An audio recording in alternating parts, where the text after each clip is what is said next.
Donc, effectivement, je vais vous présenter POEM. Donc, POEM, c'est l'acronyme de propagation des ondes, études mathématiques et simulation. Et comme on vient de le dire, c'est une chose un petit peu bizarre, puisque POEM est à la fois une équipe, une grosse équipe, et un laboratoire, un petit laboratoire. Donc, c'est une équipe de l'unité de mathématiques appliquées de l'ENSTA Paris, qui fait partie de l'Institut Polytechnique de Paris. Et en même temps, POEM est une UMR entre le CNRS, l'INRIA et l'ENSTA, qui fait partie de l'INSIS. Et enfin, c'est une équipe INRIA. Et donc, voilà une photo relativement récente de l'équipe. On a rajouté les deux derniers recrutés, qui sont Laure Jovangigli pour l'ENSTA et Louise Faria pour l'INRIA. Et donc là, vous voyez, alors on est une trentaine, on est moitié de permanents, moitié de non-permanents. Et vous voyez la répartition suivant les employeurs des enseignants-chercheurs. Et aussi, vous voyez qu'on a une assez bonne répartition hommes-femmes. Et en rouge ici, on a deux ingénieurs CNRS qui nous aident à développer les codes de calcul. Et donc, notre activité, eh ben, en fait, elle est très proche de la définition, je pense, du GT1, du GDR onde, puisqu'il s'agit de modéliser, de faire l'analyse mathématique des modèles, puis de simuler les modèles pour tout type d'ondes, que ce soit des ondes mécaniques ou des ondes électromagnétiques. Et parmi les ondes mécaniques, je pense aux ondes sonores, aux ondes ultrasonores, aux ondes sismiques et aussi aux ondes de gravité à la surface de l'eau, à la surface de la mer. Et donc là, on a mis une liste pas du tout exhaustive, mais qui est assez représentative des sujets, des applications sur lesquelles on travaille, avec les partenariats qui vont avec. Et donc, en premier, j'ai mis le partenariat qu'on a avec le CEA-LIST, auquel on tient beaucoup, et qui porte sur le contrôle non destructif par ultrasons, et vous en aurez justement un éclairage par l'exposé de Jean-François après. On travaille sur de l'aéroacoustique et de l'acoustique sous-marine avec un partenariat qui est en train de prendre de l'importance assez récent avec Naval Group. On s'intéresse à prédire les effets des séismes avec les mécaniciens de l'ENSTA, qui font partie de l'IMSIA. On s'intéresse aux métamatériaux, et que ce soit en acoustique avec le LOM ou en électromagnétisme avec l'Institut Fresnel. Et enfin, on s'intéresse à la furtivité électromagnétique avec la direction des affaires militaires du CEA. Alors, pour dire un peu plus précisément ce qu'on fait, voici quelques mots-clés. Donc, en général, on étudie des modèles à base d'équations, enfin toujours d'ailleurs, je pense, à base d'équations aux dérivées partielles, sur lesquelles on fait des mathématiques. Et je veux souligner le fait qu'on fait pas mal de théorie spectrale. C'est un outil important pour les ondes, en particulier quand on fait de l'analyse modale. Pour la modélisation, souvent, on fait de l'analyse asymptotique dès qu'il y a un petit paramètre. Ce petit paramètre, ça peut être par exemple la longueur d'onde quand on est à haute fréquence, ou au contraire, ça peut être la microstructure plus petite que la longueur d'onde quand on fait de l'homogénéisation. Les méthodes numériques qu'on utilise sont souvent à base d'éléments finis. Mais quelque chose qui est plus spécifique, c'est que quand on étudie les ondes, on a souvent à résoudre des problèmes dans des domaines non bornés.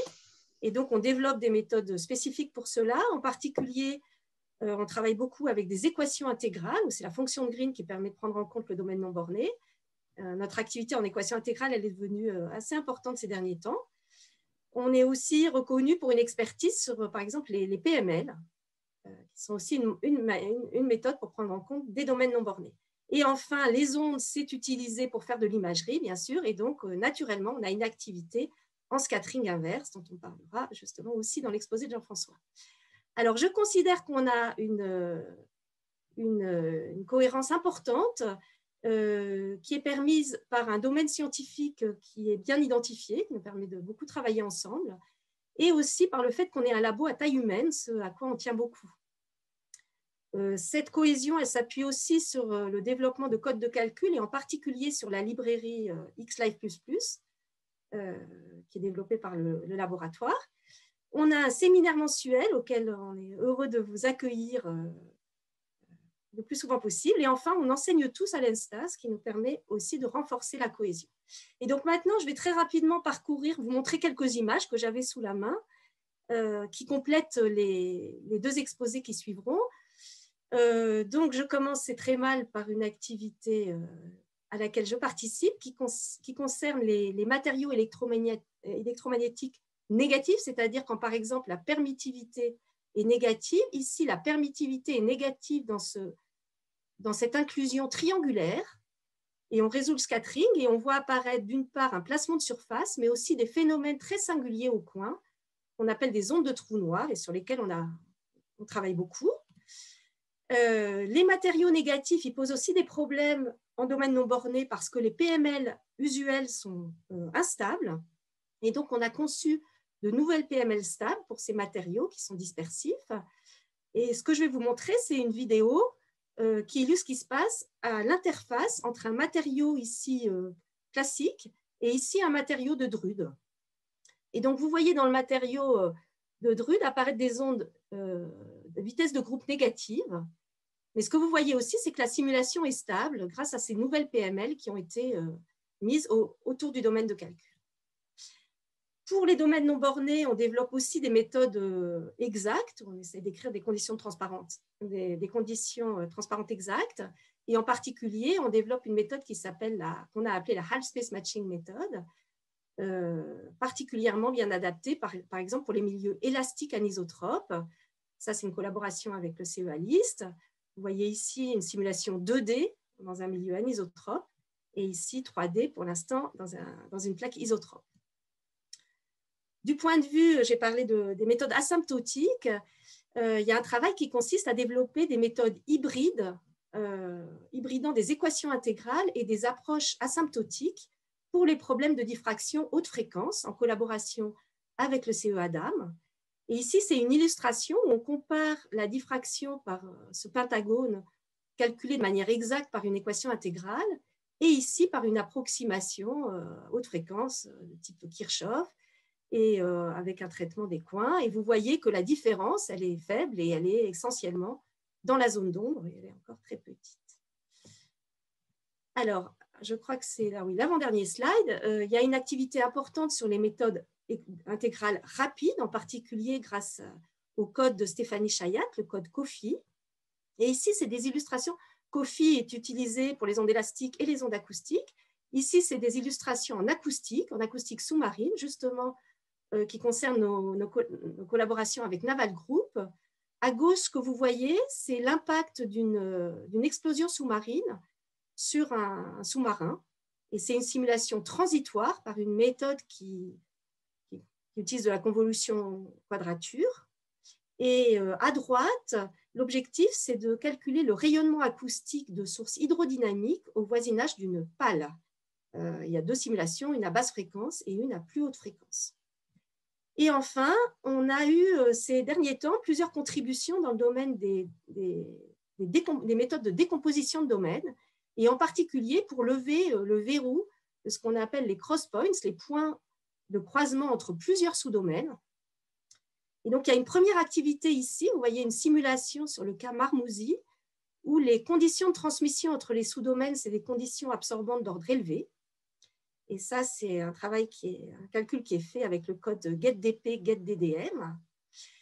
Et un dernier résultat qui a été obtenu dans la thèse d'Émile Parolin, où cette fois-ci, c'est des conditions d'impédance non locale entre les sous-domaines qui permettent du coup d'avoir une preuve d'une convergence géométrique de l'algorithme de décomposition de domaines, l'algorithme itératif. Et ce que vous voyez ici, c'est l'effet d'un cross-point, justement. L'erreur représentée ici, vous voyez qu'elle a un pic au niveau d'un point de croisement si on ne fait rien. Et dans cette thèse, une méthode très prometteuse a été proposée qui permet de supprimer ce pic au niveau des cross-points. Voilà, je termine juste en vous disant que pour l'avenir, ce qu'on vise, c'est de continuer à développer nos activités en HPC. Enfin, c'est du HPC peut-être encore modeste, mais voilà, des simulations de plus grande taille. Et ce qui est important, c'est qu'on a décidé de commencer à aborder des aspects stochastiques aléatoires, et ça sera illustré par l'exposé d'Amandine juste après le mien. Et enfin, on est très content quand ça nous arrive de pouvoir vraiment interagir avec des expérimentateurs, comme ça a été le cas avec le CEA List en contrôle non destructif ou avec les mécaniciens de l'ENSTA en acoustique musicale et également sur l'homogénéisation avec différents collaborateurs. Et donc, je vous remercie de votre attention.